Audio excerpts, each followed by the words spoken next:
Sir ఇప్పుడు IIT, NIT, triple ఐటీకి వీటి మధ్య డిఫరెన్షియేషన్ ఎలా ఉంటుంది సార్? మేడం యాక్చువల్గా IITs, NITs, triple ITs, GFTIs ఇది 4 భాగాలు మేడం.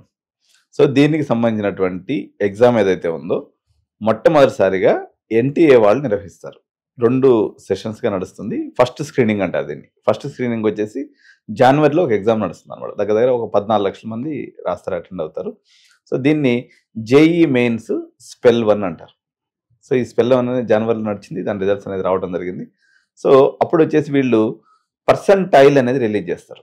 ఎవరికి కూడా ర్యాంక్స్ కానీ ఇటువంటి అనేది ఇవ్వరు. సో వచ్చినటువంటి దాంట్లో ఎంత పర్సంటైల్, ఎంతమందిలో నువ్వు ఉన్నావు అనేది 99 పర్సెంటైల్ అని, 98 పర్సెంటైల్ అని, 50 పర్సెంటైల్ అని, ఇట్లా పర్సెంటైల్ రూపంలో వస్తుంది అనమాట. సో దాని తర్వాత మళ్ళీ ఏప్రిల్లో 2వ సెషన్ అనేది నడుస్తుంది. ఈ 2వ సెషన్లో మళ్ళీ ఇది అయిపోయిన తర్వాత ర్యాంక్స్ అనేది రిలీజ్ చేస్తారు. ఈ ర్యాంక్స్ అనేది మొత్తం 2 రకాలుగా ఉంటాయి మేడం. మొట్టమొదటిది వచ్చేసి సిఆర్ఎల్ ర్యాంక్. దీన్ని ఫుల్ ఫామ్ వచ్చేసి కామన్ ర్యాంక్ లిస్ట్ అంటారు. సో ఈ కామన్ ర్యాంక్ లిస్ట్ అనేది ఓసీకి సంబంధించినటువంటి విభాగం అనమాట. కేటగిరీ ర్యాంక్ అనేది వస్తుంది మేడం. ఈ సిఆర్ఎల్ ర్యాంక్లో ఆ పర్టికులర్ క్యాస్ట్ వాళ్ళకి సంబంధించినటువంటి ర్యాంక్స్ని మళ్ళీ ప్రత్యేకంగా ఇస్తారు. ఈ 2 సపరేట్ ర్యాంకులు.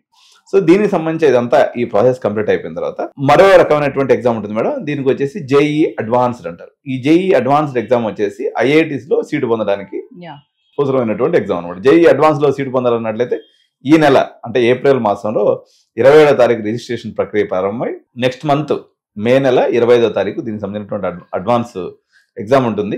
సో ఈ ఎగ్జామ్కి గాను రాసినటువంటి 14 లక్షల్లో నుంచి 2.5 లక్షల మందిని పికప్ లేదా స్క్రీనింగ్ చేసి ఆ ఎగ్జామ్కి అలౌ చేస్తారు అనమాట.